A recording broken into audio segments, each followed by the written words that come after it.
عمر فاروق رضی اللہ تعالی عنہ.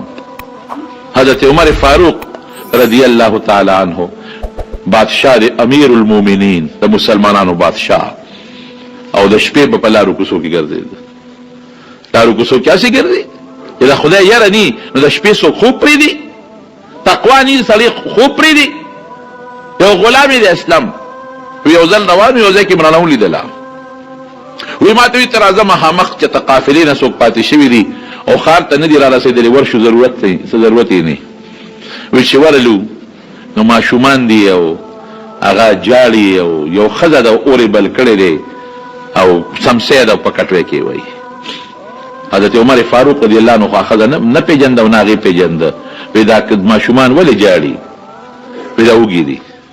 نو دا کټوۍ کې ولا څه پخی نو زر پاخه کا چې دا لوږی ختم شي که نه. وی دې کې خو څه نشته په کټوۍ کې، تشه کټوۍ ده. وی دا تشه کټوۍ دي په اور ولې ایښې ده او سمسۍ پکې وی. وی دا ماشومان اوږي دي نار دي ماشومان جاړي. نو دا مې خوب نه ورځي، نو دا مې ولا کټوۍ په اور کېښوده چې د دوی تمه پیدا شي چې مور خو راله څه شی پخی. نو که په دې تمه کې یو پوټې را جړی قلاره شو خوب وله ورغی. اوهو حضرت عمر ورته وی چې د ماشومانو خوراک نشته، ډوډۍ نشته، اوږي دي، نو ته عمر له ولې نه ځې؟ بادشاه له امیر المؤمنین له ولې نه ځې؟ بادشاه د مسلمانانو له چې د بیت المال نه څه درکړي. ښځه ورته څه وی؟ وی دا به د قیامت په ورځ پته لګي. اوس خبره پرېږده، د قیامت په ورځ د الله دربار زما لاس او د عمر امیر المؤمنین ګریوان، هلته به خبرې کوم، دلته دا خبرې نه کوم. وی تا نه عمر څه خبر دی چې ته د ګریوان نه نیسې؟ ته خبر کا نو که بیا در لرانغې او څه در نکړه نو بیا د ګریوان نه نیسه. وی چې ما نه ځان نشي خبرولی بادشاهي ولې کوي؟ ما نه به ځان خبرې کوي، بیا بادشاهي ولې کوي چې ما نه ځان نشي خبرولی؟ چې دا ټکې ووې بس عمر پاسېد. غلام ته وي ځه چې ځو، ښځه خو ما نه پېژني، ځه چې ځو. بیت المال ته ورغی، یو بوجۍ ډکه کړه، زیتون او اوړه او ستوان او هغه زمانه کې چې څه ګډوډ خوراک و د هغې بوجۍ ښه مضبوطه ډکه کړه. چې ډکه کړه اوچته یې غلام ورته وي صاحب ما ته پرېږده چې زه یو څه نه دا بوجۍ به زه وړم. ټول امیر المؤمنین دی، ستا بادشاه زرداري بس بوجۍ په اوږه کړي، ستا ګورنر به په اوږه کړي، ستا وزیر اعلی به په اوږه کړي بوجۍ، ستا افسر به په اوږه کړي، ستا ممبر به په اوږه کړي. اوږه کړي داسې څوک؟ دې ته تقوا وایي، دې ته یاره وایي. وایي ما ته یې را په اوږه کړه. یو شی دی دې بوجۍ په اوږه کړي دي، ستا دې بادشاهان هم بوجۍ په اوږه دي، خو د وبال بوجۍ په اوږو پرتې دي. د قیامت په ورځ د ګناه بوجۍ د دې په سټونو پرتې دي. د ګناه نشته تقوا، نه مونږ کې شته، خفه کېږئ به نه، نه مونږ کې شته، نه زمونږ په حکمران طبقه کې شته، نه زمونږ معاشره کې نشته تقوا. که تقوا په معاشره کې وي دوکه به نه وه، امن به و، سکون به و، اطمینان به و، خوشحالي به وه. نن د بچي جون محفوظ نه دی، د ښځې جون محفوظ نه دی، د مالدار جون محفوظ نه دی، د غریب جون محفوظ نه دی، د مولا محفوظ نه دی، د مختلي محفوظ نه دی. عزت نه ستا محفوظ دی نه د مولا محفوظ دی، نه د خان محفوظ دی نه د غریب محفوظ دی. داسې ده که نه ده؟ ډوډۍ شته چا سره او چا سره نشته. څوک د لوږې مري، چاله چل نه ورځي چې دې سره څه وکړم. څوک د لوږې مړ شو، چا سره د پیسې د سنبالي ځای نشته چې دې سره څه وکړم. او چې چا سره ډوډۍ نشته هم پریشانه دی، او که چا سره ډوډۍ ډېره ده هم پریشانه دی. هر سړی په لوی غم کې پروت دی. ولې؟ دې سینه کې تقوا نشته، د دې سینې د الله سره ربط کنیکشن نشته. که د دې زړه ربط او کنیکشن د الله سره پیدا شو، ته ګوره چې بیا دا بلب بلیږي که نه بلیږي. د بلب تار کټ دی نو بلب به څه بل شي؟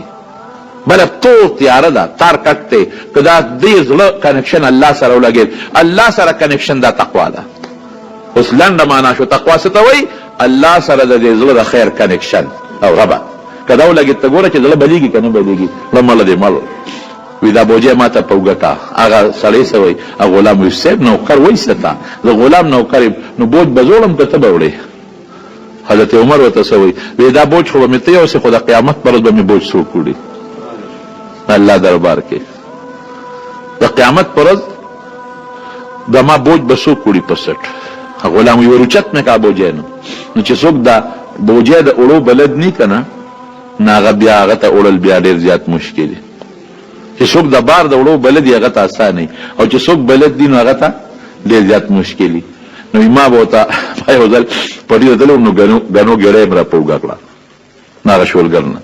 یو ملګری زمیندار ما ته وایي چې ته پرېږده موږ به یې دروړو. نو ما ورته خندل مې تا خو 10 ورځې شو دې نه اوس ما ته راکړه چې ځان سره یوسم. نو هغه د نر بچي ما ته ښه مضبوط ګېډۍ وتړه. چې ګېډۍ وتړه نو هغه خوړی په شو که نه. نو ما ته یې راپه اوږه کړه نو چې په اوږه مې کړه نو پې شوم چې خدای دې سره به اوس څه کوم. نو هغه دوبچوک کې مې کله په یو خوا تله او کله په بل خوا تله. اخره کې خوند یې ونه کړه هغه میدان ته مې وغورځاو. یو 2-3 مې دې راپه اوږه کړل مې دا به څوک تورنځو سره پورې وړي. نو د هغه ماشوم هلک و د هغه زمیندار زوی هغه را منډه کړه هغه یو 2 لاسو د اوچت کړه په اوږه یې کړه نېغ ما سره را روان شو.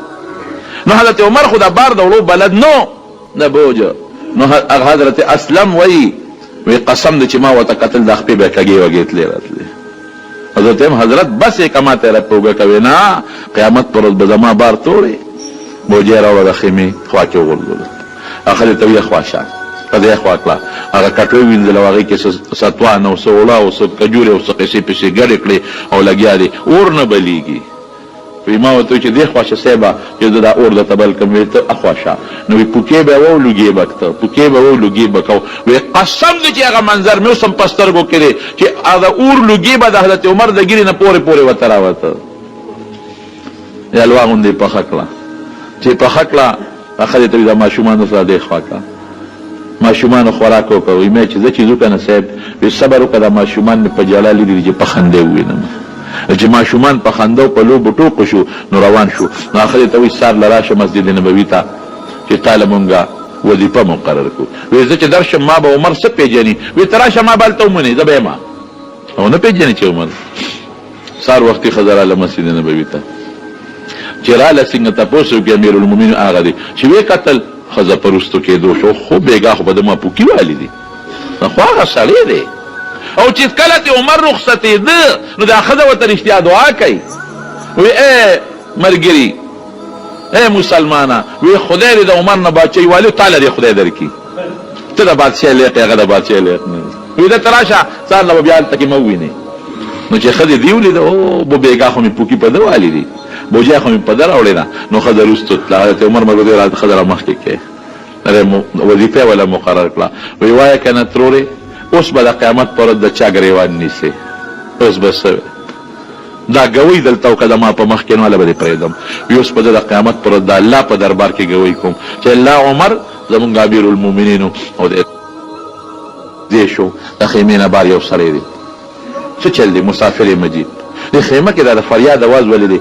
وي زما کور والی په دې خیمه کې یو ماشوم یې پیدا کېږي. نو بیا څوک دي ورسره هېڅ څوک ورسره نشته. مسافر یې په دې بیابان کې هر څه په ځای پرېښودل او نیمه شپه ده کور ته یې رامنډې کړې او خپلې بیبي ته وایي د امیرالمؤمنین بیبي چې ته ورته اوس خاتون اول وی او دې زمانه کې ورته خاتون اول وایي. خاتون اول به ورشي داسې به وکړي. وایي اله شابه یو مسافر دی او بچی کېږي اله شابه لږ ما سره لاړه شه د هغې خدمت وکړه. دیتوب چې ورته وایي د دیتوب خدمت وکړه. هغې ځان سره هغه وخت چې د ماشوم په کېدو په وخت کې څه سامان لګي ښځې له څه خوراک پکار یا ماشوم له هغې زر در راغونډ کړ او حضرت عمر ته مخکې د خاتون اول د صحابهو د زمانې د حضرت عمر بیبي ورپسې ده. خیمې ته وردننه شو خدمت یې وکړه. سړی خو یې نه پېژني چې د حضرت عمر دی. د هغې ښځې له خدای بچی ورکړه زوی یې پیدا شو. چې زوی پیدا شو حضرت عمر ته بیبي اواز ورکړه وی امیرالمؤمنین مبارک دې شته ستا د دې مسافر ورور زوی شو چې هغه وویدل په لرزان شو د امیرالمؤمنین دی. وایي نو تقوا لکې د الله یره دا تقوا معنا شوه. تقوا چې لکې یره راله نو پرهیز د ګناه نه دا د تقوا معنا شوه. تقوا د الله سره د خپل زړه ربط او کنکشن د خیر جوړول دا تقوا شوه. تقوا څه شوه د خپل زړه او د وجود پرهیز شو او دا بچ کول شو د ګناه نه او د شیطان نه او د اور نه. دې ته تقوا ویل کېږي. حضرت حنظله رضی الله تعالی عنه یو ځل په لاره را روان دی او پریشانه دی. نو څه وایي نافق حنظله نافق حنظله نافق حنظله. نو ظاهري معنا خو یې دا ده چې حنظله منافق شوی دی لیکن دا معنا خو موږ نشو کولی. هغه صحابه دي یو سړی ځان ته ډېر هم ګناهګار وي، ګناهګار یم، خو ته خو نه چې ویلې ورته که نه، خو ځان له لګیا دی الله سره معامله ده. نو نافقه حنظله معنا به یې دا وکړم چې ګډوډ شو. حنظله ګډوډ دی. حضرت ابوبکر صدیق رضی الله عنه ولا په مخه ورغی او دوی همدغه روان دي چغه وي نافقه حنظله ګډوډ دی. ابوبکر ورته وی مالکه څه شوي هلکه څه چل دی خیر دی؟ وی حضرت ابوبکر وی چې موږ د نبی علیه السلام سره په مجلس کې ناست شو نو موږ بل شان حیثیت دی زمونږه، داسې راته را جنت ښکاري لکه په دا سترګو چې وینو، او دا دوزخ داسې محسوسو لکه چې دا په سترګو باندې اینو. بل شان کیفیت په دې وړونو کې. خو چې د نبی علیه السلام نه دې خوا شو او بیا د خپلو ښځو او بچو سره ګډوډ شو نو بیا مغه حالت نه، بیا مرانه هغه آخرت یېري، بیا جنت یېري، بیا دوزخ یېري، بچي ښکلو او ښځو سره ناس پاس شو. هغه چې د پیغمبر مجلس کې څه دي هغه بیا نینو او نه محسوسو. نو لکې مې دا راله چې دا چې ته منافق نه شو، منافقان نه شو. التم یو حالت ته د منافق خو دنه یو شانتی ظاهر بل شانی کنه، نو دا خو هغه څه نه ده، خو لیکن د پیغمبر سره یو حالت ته او کورم د بچو سره بل حالت. التم دنیا یېره ده، کورم بچو سره دنیا یاده ده. التم اخرت یاد ده، کورم بچو سره اخرت نه یاد دنیا یاده ده. حضرت ابوبکر ورته وی الکه انا وجد وی زه خو هم دا مونمه وی دا شیخ په ما کې مشته چې د نبی علیه السلام مجلس کې یو شانتی وو او چې کور لاړ شو بیا بل شانتی وو. زه چې د نبی علیه السلام نه تپوس وکړو رال حضور پاک مبارک ته کېناستل او دوی هم اقا ناره لګی نافقه حنظله د الله رسوله حنظله ګډوډ دی. حضور پاک هم دې تپوس کوي مالک څه شوي دي، څه مسله ده؟ نو دا حال یې ورته وویل صاحب چې تا سره ناست یو نو آخرت جنت دوزخ داسې ښکاري لکه په دا سترګو چې وینو، دنیا مو یېری او چې ستا نه لاړ شو او کور ته بچو ښځو سره ګډوډ شو بیا مو هغه حالت نه. نبی کریم دا هغه تقوا ده، دا هغه تقوا ده. دې ته هغه تقوا وایي زړه کې یره او خشیت په زړه کې راشي، دا د تقوا یو مرتبه ده. نو راغی نبی علیه السلام ورته وایي ای حنظله وی که تاسو ما سره په کوم حالت یې او دا حالت هم همیشئ، کور کې هم دا حالتي، بچو سره هم دا حالتي، پلار هم دا حالتي، نو لصافحتکم الملائکة علی فرشکم وی بیا به هم دې حد ته مرتبه ورسي چې فرشتې به د سره په کټونو بسترو کې ستړي نشي کوي. ولیکن ساعتا د یو ساعت به داسې وي یو ساعت به داسې وي. دا خو د دنیا حالت دی، دنیا کې خو داسې کېدی نشي.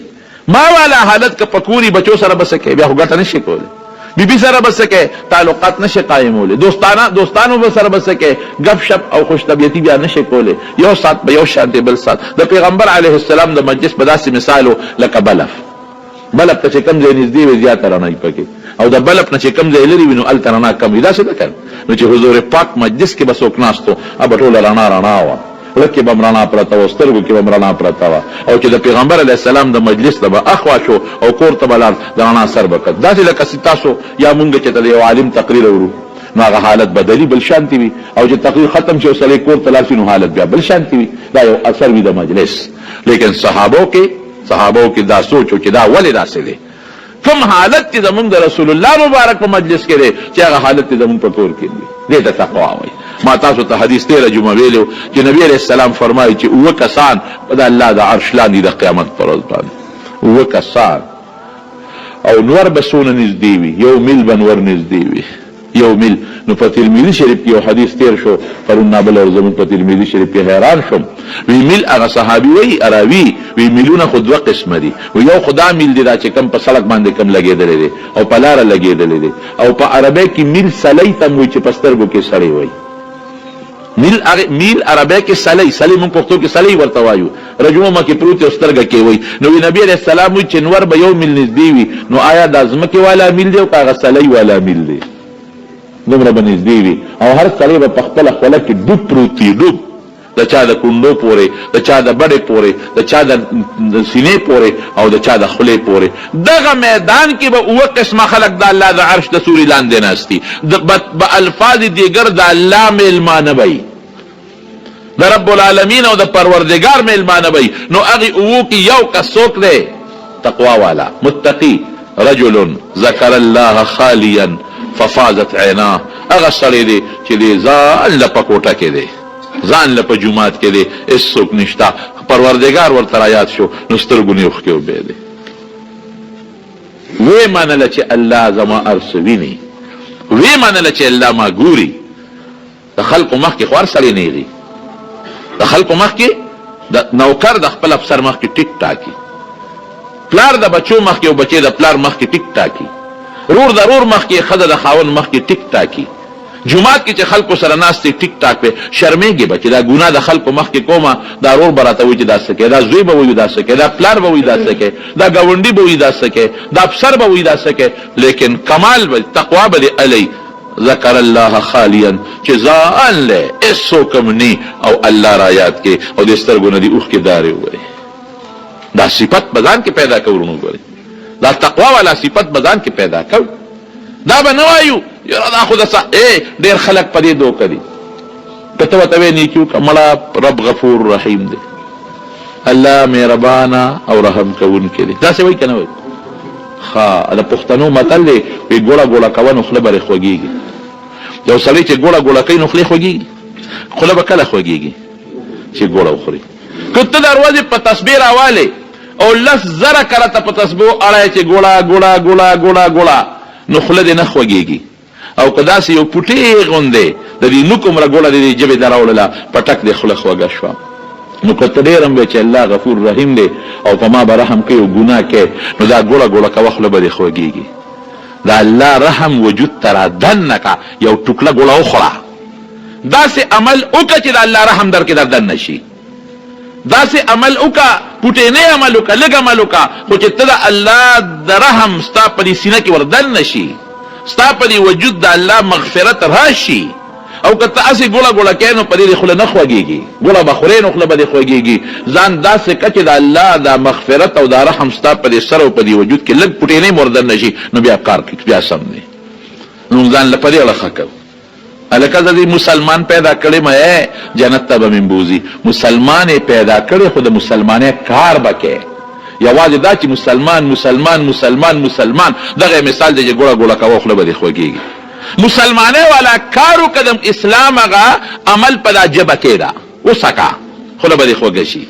د اسلام والا هغه پټکي راواله په دا سر یې کې ده، د اسلام هغه جامه راواله په دې وجود یې کې ده، د اسلام هغه عمل راواله، هغه اخلاق راواله او په دا ژبه کې ده. وسکه اسلام، وسکه په نوم نه، وسکه اسلام. نو ته ګوره چې بیا د خوله په اسلام خوږېږي که نه خوږېږي. مونږ سکه نه کوو د اسلام. بلستان کې خپې ورکوي، نه مونځ شته نه روژه شته، نه مونځ شته او نه روژه شته، او نه زکات شته او نه حج شته، او نه چېرته مسلمان ته ښېګړه شته او فایده شته، او مسلمان او مسلمان یم ګوړه ګوړه کوه خوله به خوږېږي. یاد وساته ورونو، رسول الله مبارک دا نه دي مونږ ته ویلې چې بس الله غفور رحیم دی او مونځ مه کوه، الله غفور رحیم دی او نیکي مه کوه. دی مونږ ته دا ښولي چې ځان داسې کړه چې الله در باندې رحم وکړي. الله رحیم دی چې رحم در باندې وکړي. داسې عمل وکړه، داسې سکه وکړه، الله غفور دی چې دې وبخي، الله ته توبه وباسه چې الله دې وبخي. نو فضول بدن له نه خوشحاله او د صحابو کې پرېښي دي. حضرت دا چې خرڅه وکړئ که نه اورېدلو دپاره زموږ یوټیوب چینل واجد اسلامیک سټوډیو سبسکرایب کړئ. په دې به تاسو ته انشاءالله العزیز ښایسته ښایسته واقعګانې او بیانات میلاویږي. او د ګنټې د نشان د سر کلک کړه تاسو ته نوې نوې ویډیوګانې مخې ته راځي. او د خپلو ملګرو سره لازم شریکه کړئ. والسلام، ډېر ډېر مننه.